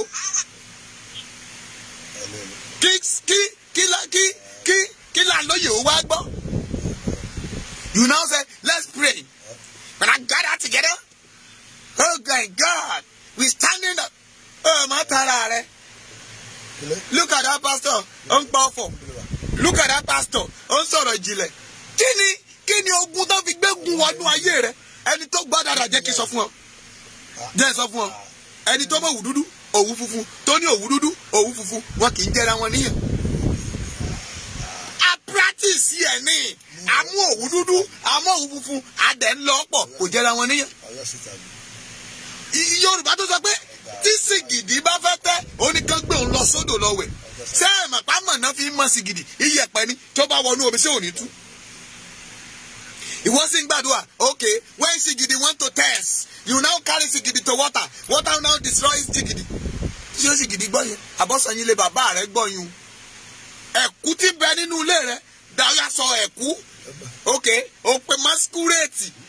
Eégún lé yín, masquerade. Ó sì lé ọ. Oh, all the masquerade of my house. All the masquerade, àbí? Pẹ̀lẹ́, yóò nà ẹ̀mí rẹ̀ ò fẹ́ bọ́. All the masquerade are taking care that beating me. Olóyìnbó rèé o. Ẹnìkan bá pè mí mọ́ ní à. Mọ́mì, wọ́n bọ̀ òrìṣà lé yín. Ó ní yes daddy. Ó ní mo ní irú òòṣà wo náà bọ́ lé yín. Ó ní I cannot say it, but I believe they are serving masquerades. Money, can you remember the name of the masquerade? Money, no. But I'm always praying. All the masquerade of our house, let me perish. Money, look pa. Ye tanra reje. Ye tanra reje. Esun le rege o le ku. Esun ku. Bíbélì sọ wípé tí ogun kan méjì máa wà nínú ayé ènìyàn. Tá a bá lè jáde, mami tó o bá sinmi, ogun yẹn á ti padà wá ní ìlọ́po. That is why you see many problems. Láyé wa lẹ́ni, you are covering yourself. Ó ń tọ́jú ara ẹ̀ pamọ́. When pastor showed you, Mommy, it is well. God bless you. It is well. It is well. Ẹ pariwo. And it's no well for you. It's not okay o. Ẹ wà ní wọ́n ń gbá yín. Nígbà tó bá déwájú pastor gan, ò tí ì jẹ́ pastor ó gbàdúrà. Ó tí ì jẹ́ ó sọ ohun tí ó sọ. Ó ti ní, Daddy, ogun ń jà mí o. Ogun wo ní jà ọ́? Àwọn ìyàwó ọmọ mi nínà mí. Ogun lé yínú. Ẹ lọ wá mángòrò. Ẹ wò bí. Ẹ wà gbàdo. 100,000. Mami, sóko bá tán. Oko sọ́wọ́ àbọ̀ oko sọ́wọ́. Irú rẹ̀ ní bọ̀dá Gàrí náà fẹ́ máa fi jà wá nílẹ̀ Yorùbá. Tí lọ ń tẹ́wọ́ gbawó lọ́wọ́ gómìnà. Àwọn bọ̀dọ̀ olè ẹlẹ́nu màrímà jẹ. Ṣé náà sẹ́nu bí ìbọn bá gbẹ́nu wọn ṣe gùn rèé. Gbogbo nǹkan wọ̀nyí à ń fogun jára wa. À ń ṣe kí ni? À ń fogun jára wa. Oh my God. Hello? Mo wà lórí program. Ẹ jọ̀ọ́ mo wà lórí program. Ẹ pè padà. Ẹ ti gbọ́ mo wà lórí program. Àwọn nǹkan wọ̀nyí ó tógun tí fẹjú. Tẹ́ ẹ bá wá wádìí ẹni look at that pastor ń pọ̀fọ̀. Ṣé pastor tó mọ ayélálá, tó mọ bàbájì, tó mọ Ṣàngó, tó mọ balúayé, tó mọ èṣù, tó mọ dàrà, tó mọ fá, tó mọ rúmìlà, tó mọ pẹ̀lẹ́, gbá mi. Tó òjò kì í kógun ayé rẹ lọ. Wọ́n wá ní the man now said when the man now started praying, he now said, ogun ilé wa. I didn't know why he's insane. Olóyìnbó. In Nigeria, ilá sì sórí rẹ̀ sọlẹ̀ sí. Agboolé wa ọ̀nà sì sórí rẹ̀ sọlẹ̀ sí. O mọ ògùn tán bọ nínú ilé rẹ̀. Olómi ilé fẹ̀jẹ̀wẹ̀. Òlásán alẹ́ fi màkú náà bóra. Ògùn alájẹjẹjẹ, ògùn alágbò àjàgbò. Ògùn ilé rẹ̀ ti yọ ọ́ lẹ́nu. Olúwa dárí rẹ̀ síbi tó ti ń bọ̀. Lẹ́sẹ̀kẹsẹ̀ ni. Bíbélì sọ pé àyà yóò pa àlejò. Yóò fi tìbẹ̀rù bójó jáde níbi kọ́lọ́fín. Gbọ́, ṣé Jésù fi èdè Yorùbá gbàdúrà nígbà tí Jésù wá sáyé? Gíríkì ni èdè ìlú bàbá tiẹ̀ tán bí sí ní Ísírẹ́lì náà lákòókò yẹn òun ló fi gbàdúrà. Òun ló fi pàṣẹ fún Sátánì. Bíbélì tí wọ́n wá ń kà yìí, àgbẹ̀ sí English, Àjàyí Crowther ló yí sí Yorùbá, ará Abẹ́òkúta sí ni pẹ̀lú. Òun ló ṣe rí lí àtètè kan ṣe lílílí ọ̀rọ̀ èdè Abẹ́òkúta ni. Yóò sì dára fún yín, ẹ pàtẹ́wọ́ fún Jésù. Wo tí n bá ní a máa sọ̀rọ̀ mọ́mì ilẹ̀ asú bọ̀dá Gani ló mẹ́lẹ̀ wá ibi tí mo sì ń lọ́pọ̀. Ṣùgbọ́n àwọn nǹkan wọ̀nyí òun ló jẹ́ kán ń tà wá. Wọ́n ń tà ẹ mọ̀ bá ṣe ń tà. Because you lack in some area. You didn't know how to pray. You give your life to devil. You like everybody to deceive you every time. You are looking for a vision. But what is sufficient for? When do you call a pastor? Pastor told you, Wàhálà can do 1,000 naira, Wàhálà kìnìkan. That is okay, 2,000. I pray for someone today and I tell him that Ogbogbo tó máa fi ṣe àdúrà rẹ kò lè ju 1,500 lọ. Ó ní wow, what do you mean, pastor? Ẹ díẹ̀ sòótọ́ fún mi. Mo ní mo ti sòótọ́. Ó ní no. Ṣùgbọ́n ó give testimony lẹ́nu. Mo fún ní sáàmù. Ó dẹ̀ lọ gbà á. Ayé ẹ̀ dẹ̀ yí padà. Mọ́mì, nígbà tó rí èsì àdúrà, in tó ń fẹ́ ṣé inú rẹ̀ ò dùn láti ta mí lọ́rẹ. Ayé rẹ̀ ò tí ì yí padà. Ogun jà ó dé. Ogun lé mi dé. Ó ní ogun lé mi lúgú. Má jẹ́ kọrin yẹn. Orí ìlú mi ni. Ogun jà lúkátúká. Ogun jà nílẹ̀ kò tí Àkúrẹ́. Má jẹ́ máa lọ bẹ̀. Hallelujah.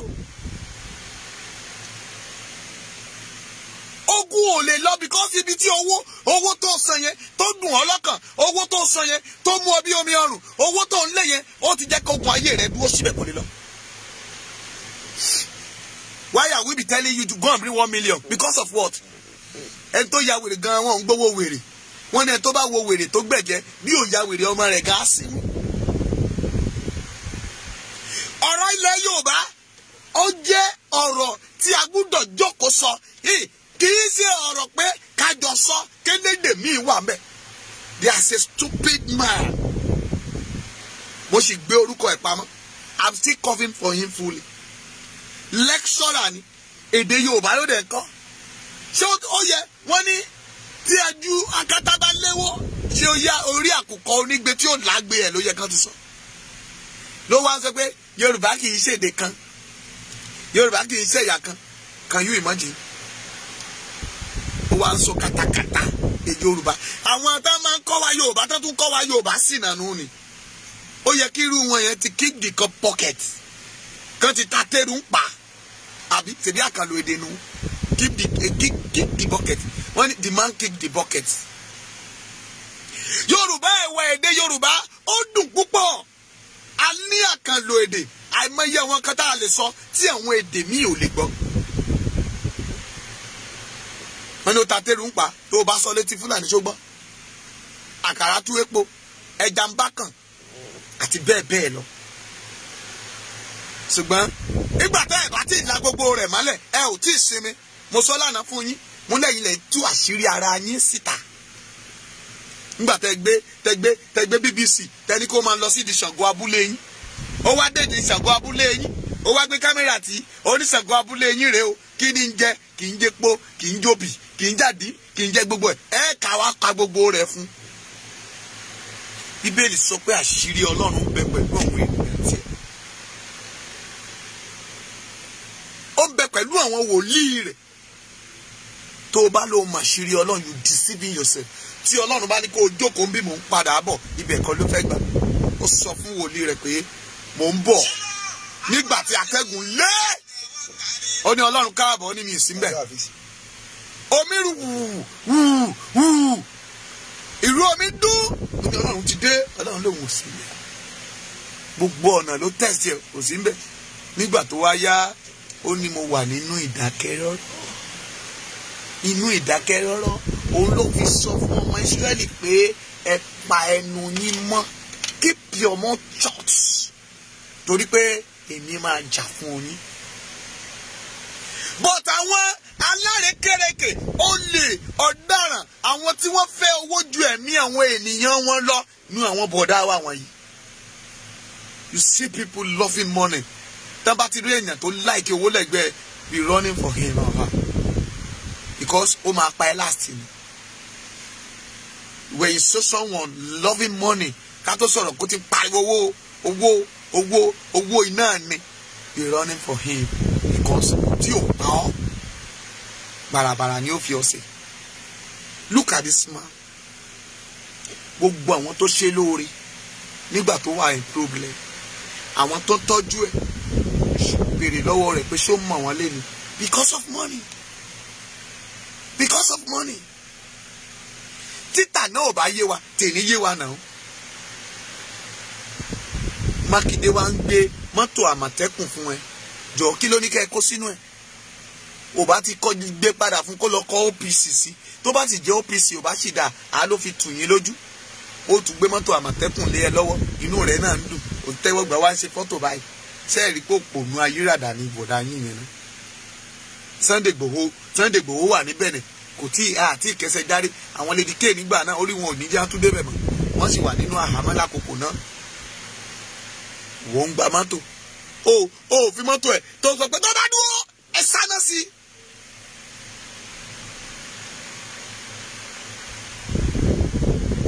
But people believe they are wise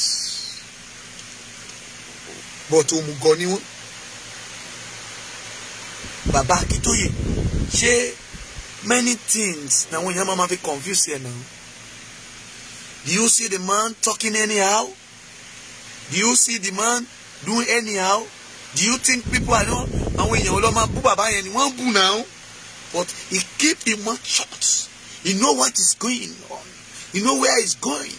Ó máa tó ṣe náà. People have been hurting him. Wọ́n hurt bàbá yẹn ní underground. But bàbá yẹn ò sọ kankan. Wọ́n hurt ẹ̀ títí tí wọ́n tún lọ hurt ìyàwó ọmọ ẹ̀. Peter bá frustrate àdúró. But ṣé wọ́n dúró mẹ́? You think it is easy for someone tó ti máa gbádùn kankan kó wá lóun ò ṣe nǹkan yẹn mọ́? Ṣòro pé easy ni. Let everybody sit down and thinking about it very well. Kán wo Ìgbòho. Kẹ́ wo ayé ẹ̀. He's okay. Doing his own business. Nobody stop him. Láti máa tamato. Láti máa ṣe àwọn business tó ń ṣe lọ. He having money. Àwọn èèyàn oníbàyà rẹ̀. Nobody can stop him. Nígbà tí o ti dìtò pé òun gbé Yorùbá nation sórí. Sir, why you can't sleep at your home and think very well that we have lost many people in Yorùbá nation? Ṣé it is easy? Esa, tó bá jẹ́ àwọn family ẹ náà lójoojúmọ́. What do you want to talking about? Leave all those governors alone. Let them doing their own. They are like they can ṣe bó ṣe wọ́n. But today, think very well, sir. I want you to think very well. Go and sleep inside your room. Lock your door. Shut your door. Shut it down. Switch off your lights. Let everywhere be dark. And ask yourself, where am I? Emida. What are they? And know pé yóò kù ìwọ nìkan sínú yàrá kan lọ́jọ́ kan tí a ó tilẹ̀kùn mọ́ ọ. Tí ibẹ̀ yóò sì dúdú. Tí wàá máa gbọ́ wí. Iyẹ̀pẹ̀ ni wọ́n ń kó bò ọ́. Tí ẹ̀mí rẹ tó máa sọ fún ara rẹ pé ní àyín ló parí rẹ̀ sí. When the trumpet sound, where do you want to find yourself? When the trumpet sound, sir, where do you want to find yourself? Ẹ̀yin gómìnà, nígbà tí ìpè náà bá dùn, níbo lẹ fẹ́ bá ara yín? Ẹ̀yin pásítọ̀, nígbà tí ìpè náà bá dùn, where do you want to find yourself?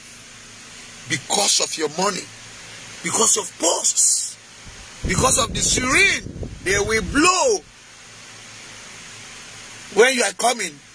But believe, lọ́jọ́ kan wọ́n á tún blow siren yẹn tí ènìyàn kan láàrin wákàtí méjì kan máa fi ẹlẹ̀ sí very grand. People, you control the road. They are stopping many cars. They are stopping many heads because of you. Governor is coming. Makinde is coming. Sanwo-Olu is coming. What I call it? All those stupid bastards. Don't put one barrister. Abi don't put one kini. Minister. Àkùkọ máa kẹ́lẹ́ ní ọmọkùnrin lọ́jọ́ kan. Bàbá àgbàyà bètè pàlàpàlà bí ẹran rí rẹ̀ sí. Irọ́láyí, where are you? You are enemy of Yoruba land. You are enemy of Yoruba nation. Irú àgbàyàwó ni tiẹ̀. Ẹ̀san rẹ̀ ń bọ̀ láìpẹ́ ọjọ́. Ẹ̀san rẹ̀ kò gbóògùn, ẹ̀san ake o. You think o lè máa ṣe gbogbo nǹkan jẹ bẹ́ẹ̀? O rò pé ipò yẹn ló máa kú sí. How old are you? People, ẹ bá mi béèrè lọ́wọ́ Láyí pé ọmọ ọdún mélòó ni Láyí? Do you think you can spend more than the one you have already spent before?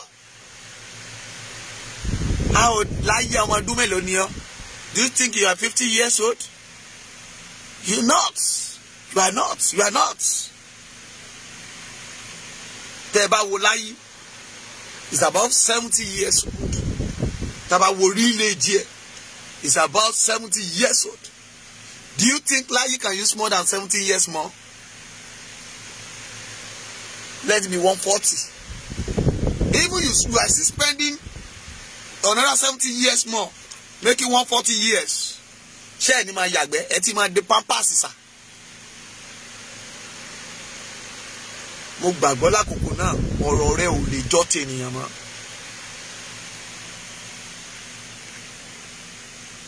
Àwọn bàbá kan wà nílé, they are more than 90 years, but they are still good. Wọ́n ṣe ń sọ ìròyìn ayọ̀ nípa wọn. Kí la fẹ́ sọ lẹ́yìn ẹ̀ Láyí? Ṣé almost 100 billion àbí 10 billion tẹ́ ń kó jẹ? O fẹ́ràn ara rẹ̀ àti ìdílé ẹ̀. Rántí pé àwọn ọmọ rẹ̀ ń bẹ láyé. Wọ́n máa gba ẹ̀san. Ó ní a ó bẹ̀sẹ̀ bàbá wò lára ọmọ láti ìran kìíní sí ìran kẹrin. Láyí, ẹ máa gba ẹ̀san yín. Èrè bọ̀ fọ́níṣẹ́, a ó san fún olúkúlùkù. Ẹ má pè mí jọ, ẹ jọ. Ó kù díẹ̀ mo máa tó ṣe tán. Mo ti lo wákàtí kan, ó kù just 10 minutes or 15 minutes. Ẹ jẹ́ n sọ̀rọ̀ débi pípele kejì tó bá dọ̀la àwọn ìpele. Mo fẹ́ jẹ́ kẹ́ ẹ mọ̀ pé gbogbo ohun tí ẹ̀dá bá ń là kọjá láyé kó máa rí pípé òun bímọ. Tí àwọn ọmọ rẹ wọn ò bá ọ sọ̀rọ̀ ní bàbá, ṣé wọn ò bá ọ sọ̀rọ̀? Èmi ò bú ẹ, but mo ń sọ àsọtẹ́lẹ̀ fún ẹ ní tó máa gbẹ̀yìn àti àwọn ọmọ rẹ. When your ọmọ rẹ bá jẹ́ lọ́yà, tọ́mọ rẹ jádájọ́, they will become a minister. But tomorrow, lọ́la ńkọ́ nígbà tẹ́yìn bá fi ilé ayé sílẹ̀. Gbogbo wọn máa gbẹ̀san èrè iṣẹ́ ọwọ́ wọn. Yọ iṣẹ́ ọwọ́ rẹ máa tẹ̀. Ìran tó wà ní àkókò yìí àti ìran àwọn ọmọ rẹ tó ń rò lọ́wọ́ báyìí, wọ́n lè má tí mọ̀ kankan. Ṣùgbọ́n ọmọdọ́mọ rẹ tí ayé yìí ò bá ti parẹ́, ìran rẹ mẹ́kẹ̀tì míì, àwọn ọmọ rẹ wọ́n máa jèrè ẹ̀. Because ọmọ mi, ó máa rí rẹ́kọ̀dì tí mo ṣe lẹ̀. He will hear from me and I will tell you the story. Mo dẹ̀ máa sọ fún wọn. Kẹ́ ẹ̀ tó pa mí gan, mo ti ń sọ fọ́mọ mi lẹ̀. pé someone we call Mr. Alayi, the Minister of Finance and all those things in Nigeria, the man is a bad man. Mo ti ń kọ́lẹ̀ fún òun náà dẹ̀ máa rí story yẹn. Tó bá dẹ̀ rí story yẹn, àwọn ọmọ rẹ ni ó máa mú pàdé lọ́la nígbà tó bá di tẹ́ bá jọ pàdé nìkan. A ní this man wọ́n sọ ìtàn bàbá ńlá bàbá rẹ̀ nígbà náà. So rántí ìtàn Gáà. Wọ́n ní tó o bá mọ ìtàn Gáà ò ní ṣèkà. So rántí ìtàn Gáà. Tẹ́ bá gbé mọ ìtàn Gáà, ẹ̀yin tẹ́ ń ṣèkà wọ̀nyí ẹ stop ẹ̀. Ẹni tó fẹ́ràn owó tó fi Jésù hàn, kí ló gbẹ̀yìn ẹ̀ dáàdì mọ́mì? Ó pokùnso last ni. Ẹ̀yin kí ló wá fẹ́ gbẹ̀yìn yín náà? Ẹ pàrìkìṣí pọ̀. Yorùbá àwa ń pariwo pé àwọn ènìyàn àjèjì ni wọ́n fìyà jẹ wá, ṣùgbọ́n àwa là ń kóra wá sí ilẹ̀ àjèjì, àwa là ń tara wa fún àwọn ọ̀tá, àwa là ń ṣílẹ̀kùn fólè tó ń kó fóònù lọ, àwa là ń ṣílẹ̀kùn fún wọn. Ẹ wá ń tàn wá jẹ pẹ̀lú French language. Ẹ lọ kó àwọn Kòtónú, ẹ lọ sí ilẹ̀ Bẹ̀nẹ̀, ẹni ibẹ̀ ni Sunday Igboho ti gbàgbára, ẹ lọ kó wọn wá, ṣùgbọ́n ẹ dojú dúdú, ẹ ṣojú dúdú bíi táyà mọ́tò, ẹ fojú pamọ́. Àmọ́ yín gbogbo ẹ̀yin tẹ́ tẹ̀lé wọn lọ síbẹ̀, àkókò ń bọ̀ lÓlúwa wí, ẹ ó gbèrè iṣẹ́ ọwọ́ yín tẹ́ tẹ̀lé lọ́bẹ̀. You destroyed our house. Èmi á máa fi ọpẹ́ fún gbogbo ìgbà ni mo máa dúpẹ́ lọ́wọ́ olóore. Lady K, orí rẹ ò ní gbàbọ̀dé, ò ní kú fọ́tayọ̀. Báwo ni ò bá ṣe ṣe rí? You said you should perish all the people tó wà nílé Sunday Igboho. Tẹ́ ẹ̀ bá lè dáríjì ẹran kékeré, ológbò, ẹran ọ̀sìn, tẹ́ ẹ̀ lè forgive ológbò, tẹ́ ẹ̀ pa ológbò, tẹ́ ẹ̀ tún gbólógbò lọ. Ṣe rí i pé ọ̀dàlẹ̀ olórí burúkú ni. Ègbé lẹ máa ṣe.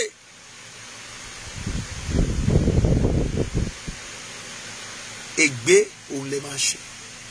Ẹ kóra yín jọ, ẹ hùwà ìkà, ẹ kóra yín jọ, ẹ ń ṣe bí, ẹ kóra yín jọ, ẹ ń dún màúnú mọ́ wa. Ṣùgbọ́n bẹ́ẹ̀nìyàn mú yín, bàbá mi ń bẹ tí ọwọ́ rẹ̀ ò kúrò lára òkun, tí ọwọ́ rírọ́ tí dákẹ́rọ́rọ́ rẹ̀ ò kúrò lára ọ̀sà, tí ọwọ́ agbára rẹ̀ ò kúrò ní ojú tó mọ́ lójoojúmọ́. Ẹ wá wò ó, ṣé ọjọ́ ilẹ̀ tó mọ́ nílùú tó wà yẹn ṣóun ló mọ́ níbi tí mo wà? Tó o bá wago sí tó 8 nílùú bìmí àárọ̀ ilẹ̀ ṣẹ̀ mọ́ ni, nílùú bìmí àwọn ti ń bọ́ sí ìrọ̀lẹ́. Ṣé rí i pé kò tó dáadáa? Ọlọ́run ò sí bẹ́ẹ̀, ó tó ní gegele sísẹ̀ǹtẹ̀lé ni. Bẹ́ẹ̀ ni ìyá yín wọ́n yìí máa tó ìtọ́lera ni, bẹ́ẹ̀ ṣe ṣe lẹ́ẹ̀ ṣe jẹ́ ní ò lọ́wọ́ mẹ́. Ẹ jẹ̀yà, ẹ jẹ̀wé yá, torí pé ẹ lè lọ popularity ọ̀hún náà ṣe bẹ́ẹ̀ wá kàbùkù sórí ẹ̀ báyìí. Ṣó tán àbí ò tán? Ọlọ́run máa ń ṣàfiwé ọ̀rọ̀. Ẹ ti gbàgbé ni? Ó máa ṣe wò, ó máa create ẹ̀, á fi kan dúró, á mú kejì dúró. Ọ̀nà mo ṣe sọ wípé ó máa mú ẹ lọ́wọ́ program yẹn. Mo ní Ọlọ́run máa gbé kan dúró báyìí, ó máa gbé kan dúró báyìí, ó máa wá máa ṣe pàṣípààrọ̀ rẹ̀. Sunday Igboho dúró.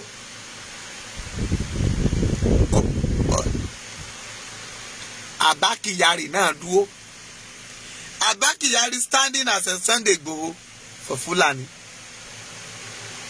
Do you believe Abba Kyari? Mo máa jẹ́ kí tí ibẹ̀. Máa jẹ́ tí ibẹ̀. There's something happening on the air. Nígbà tí ọ̀rọ̀ náà wà ní. I will tell you. And I will tell all the nation. Àwọn méjèèjì jọ dúró báyìí. Yorùbá a ò lè support Sunday Igboho. Àwọn ọba ò lè support ẹ̀. Àwọn ìjòyè ò lè support ẹ̀. Máa wo Abba Kyari. Magistrate. Chief of Magistrate of Nigeria. Location 419. ẹ̀ ń sọ́pọ́ọ̀tì ọ̀daràn. ẹlẹ́yìn ò mọ̀ sí ẹni kì í ṣọ̀daràn ẹni ó jà fitafita fún ilẹ̀ bàbá ẹ̀. ẹ máa wo senate president máa tó dìde o. ojú ọwá ti gbàjà míàmílà tí ò lè sọ̀rọ̀ fún Sunday Igboho ọ̀rọ̀ wà mẹ́ o. Mami, you will grant your copy when the time comes.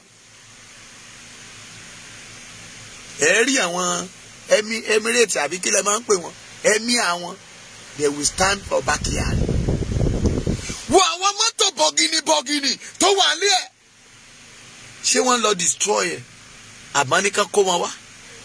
How much is the salary of Abba Kyari? Answer me, man. Èló ni wọ́n ń gbà?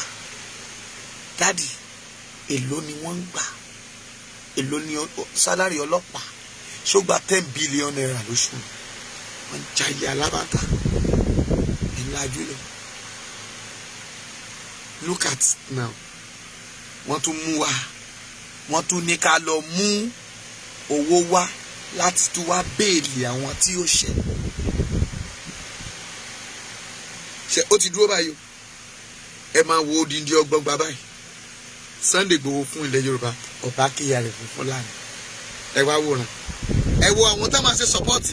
Ẹ sà, ẹ wò pé mọ́tò Àmọ̀tẹ́kùn Fúlàní ò ní gbà. Fúlàní ti ń fi àbùkù kan ẹ̀yin gómìnà wèrè wọ̀nyí. Wọ́n ní ẹ̀yin lẹ set up tí wọ́n fi wá pẹ́ ba ayé Abba Kyari yẹ. Wọ́n wá tàn yín jẹ síwájú. Wọ́n wá lọ gbé àmọ́ ìlú yín. Wọ́n lọ gbé sí ipò Abba Kyari. Wọ́n tàn yín jẹ ní Túnjí àbí kílẹ̀ máa ń porúkọ ẹ̀. Kílẹ̀ porúkọ ẹ̀. Ìyẹn náà ń bọ̀. Gbogbo ẹ̀sùn tó ti ṣe Lagos State ó ti gbàgbé. Àwọn mọ́tò onímọ́tò tó ti kó láyé task force ó ti gbàgbé. Wọ́n láì kó jókòó dáadáa kó lọ gbọ́ fáìlì yẹn pẹ́pẹ́pẹ́pẹ́ kó pe lọ́ọ̀yà ẹ̀ torí ó máa fẹ̀yìn pé dún ibi tán gbé ẹ lọ yẹn.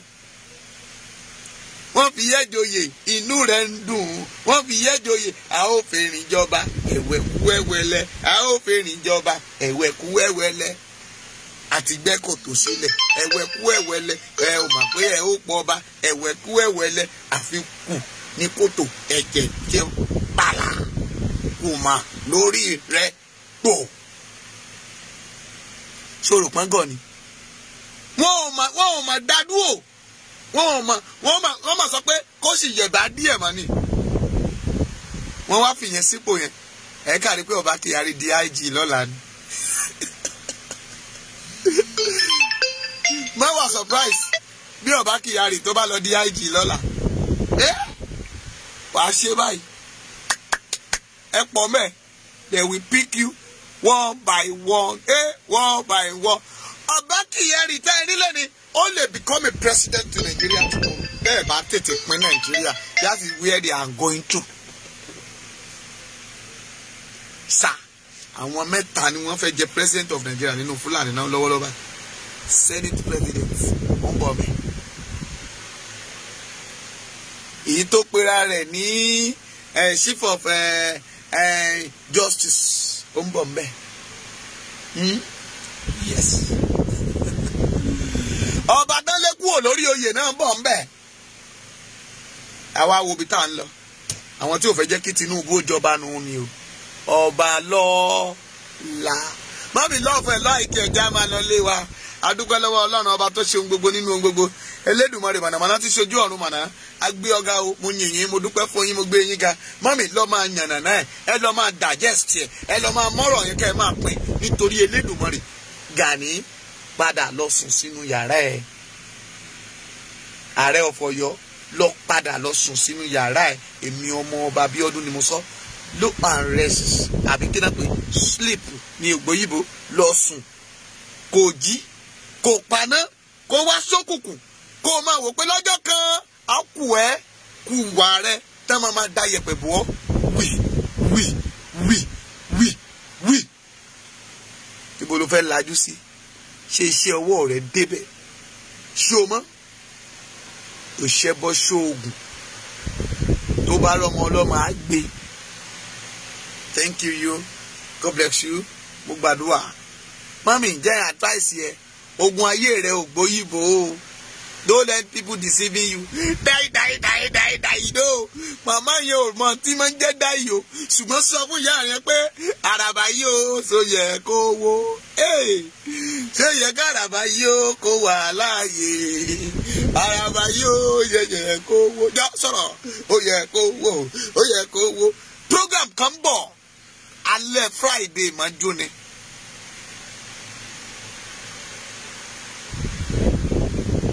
Ó jọba, that is the title. Ó máa jọba. Kí mo pè? Mo ló máa di ọba. Lórí ogun ayé rẹ̀ ó di ọba. Jájọ́ pàdé. Ẹ jẹ́ wákàtí kan ní máa ráyè kí tó máa bá àwọn èèyàn sọ̀rọ̀ nínú auditorium yẹn. Ṣùgbọ́n mi ní fi ìṣọ́ òru yẹn dùn ẹ́. Ìṣọ́ òru àkọ́kọ́ nínú oṣù kẹjọ. Màá fẹ́ jẹ́ ká jọ gbà á. Yóò sì dára fún ọ. Wàhálà àánú gbà o. Pè mí bó o bá fẹ́ àdúrà àbọ̀ fẹ́ WhatsApp mi lórí nọ́mbà yìí. Ẹ ṣeun púpọ̀ gbogbo ẹni tẹ́lẹ̀ ń pè mí tẹ́lẹ̀ kí mi. Congratulations to you all. Ẹ má wọrí. Amatori Lady K. Oòduà of Yorùbá. Èmi ti fún mi. Ìyá Oòduà. Ìyálóde of Oòduà. Wọ́n ní ló ń lè mí. Ìyá olóde of Oòduà nation. Anybody tó bá fẹ́ kú ní kókó èmi wòlíì ọmọ ọba mo ti fi jẹ́. Ẹ support mi. Bá ti rí ẹ máa tẹ̀ fún inú rẹ̀ á dùn. Orúkọ ẹ̀ ó ti la àgbáyé já. A ó sìn ín bí ọba. Kó máa débi tí ìran rẹ̀ kò dé rí o. Yóò la àgbáyé já. Ẹ lọ kọ́lẹ̀. Nínú Yorùbá Oòduà nation, Lady K will be vice president. Yes. Ó máa jọba. Àìjọba tí a jẹ́ yóò jọba. Mo ní yóò jọba. Àìjọba tí a jẹ́ yóò jọba. Àjọba yóò jọba. Ṣé rí bó ṣe rí yẹn? Pàkúté mu lẹ́sẹ̀ ni. Ó ní pàkúté mú mi lẹ́sẹ̀. Ó ní ṣùgbọ́n kò dùn mí. A sì jọ máa tún sọ̀rọ̀. Nígbà tó bá bẹ̀rẹ̀ program, a jọ máa rẹ́rìn lórí ètò yìí ni. Ikú ò ní pa. Lady K, ikú ò ní pa ọ́, àrùn ò ní sọ ọ́ lọ́jọ́. Gbogbo yín pátápátá àjọ máa dì mára wa kíra wa. Congratulations. Lórúkọ Jésù ẹ̀mí rẹ̀ ò ní pín. Ẹ ṣeun púpọ̀ o. Gbogbo ẹ̀yin tẹ́ ń pè mí tẹ́ ń kí mi inú yín ò ní bàjẹ́. Ẹ kú ara yá ẹ̀yin máa mi. Gbogbo yín ẹ dìde kúrò lórí àkéte yín kí ẹ sì máa rìn nítorí pé Olúwa ń bẹ, nítorí Olúwa ṣeun, nítorí tí àánú rẹ̀ dúró láé. Ògo fún Ọlọ́run lókè ọ̀run. Ìwọ tó fẹ́ yẹ ká gbàdúrà fún ọ. Mami, ẹ má máa ń lọ mi nífun. Tí bá ti sọ̀rọ̀ fún ọ là síbẹ̀ lọ ṣe dánwò ló bí ìyá ọ̀kẹ́rẹ́ wàá sì rí pé dídùn ní Jésù Kristi. No, ntí Ọlọ́run bá ní kí n sọ fún ẹ ni màá sọ fún ẹ. Yóò sì dára fún yín o. Hallelujah o. Jẹ́ gbàdúrà fún ẹ ká tó mọ̀. Ayérayé ọba tó pọ̀ nípa àti agbára. Elédùmarè ẹ ṣeun o. Ọba tó pọ̀ nípa àti agbára. A yìn yín nítorí pé ẹ ṣeun. Nítorí ẹ̀yin ní ọ̀rọ̀ yín títún jáde lọ sínú ayé. Lórúkọ Jésù ó yẹ kó wúlò fún àwọn ènìyàn kí iye wọn kí ó sí. Gbogbo àwọn tí a ti bá sọ̀rọ̀ tí a ti fi pàṣẹ ọ̀rọ̀ náà Olúwa yí wọn ní ìyípadà. Àwọn adarí wa ó ní a máa gbàdúrà fún wọn torí pé kì í ṣe mímọ́ ṣe wọn. Olúwa bá wa yí iye wọn padà. Darí wọn jẹ́ kí iye wọn kí ó sí, kí ilẹ̀ Yorùbá kí ó bá lè lọ. Jẹ́ kí àwọn ènìyàn mi kí ó lọ. Bẹ́ẹ̀ ni ogun ọ̀run wí. Wọn ò ní parun o. Ṣùgbọ́n èyí tó bá kọ̀ tó lóun kò gbọ́ ẹ̀mẹ́ mímọ́ ìdà yanjú ẹ̀ kó máa bá tirẹ̀ lọ. Adúpẹ́ pé ẹ ti ṣe Ọlọ́run. Ògo ni fún orúkọ yín o. Jésù agbára wa. Gbọ́ mi, ohun kan ni mo wí sínú ayé rẹ. Ìwọ tó ń gbọ́ mi, ọjọ́ yẹ̀yẹ́ tá a mú nípa rẹ lórúkọ Jésù ogun ọ̀run sọ́dà yẹyẹ. Ìka àbùkù tá a nà sí ọ lẹ́ni lórúkọ Jésù ó di ka oríire. Ìwọ là ń wá fire wá, ìwọ là ń fi àánú wá. Orúkọ mi ò yí padà. Bàbá jẹ́ kí n rógolo ni, wàá rógolo láyé. Èmi ọmọ ọba Bíọ́dún Grace Chapel lélẹ́yìí. Mo ní Grace Chapel full of joy. Ẹni tó bá ní a ò ní wá, òun là wá ò ní dìbà. Ó dìgbà kan náà, a ó tún jọ pàdé. Grace Chapel full of joy. Bye bye. Pè mí sórí nọ́mbà yìí 080 57 45 5803 080 57 45 5803 080 57 45 5803. Yóò dára fún ọ. Wàhálà àánú gbà. Bye bye. See you in the same time tomorrow. God bless you. Lady K, God bless you and others.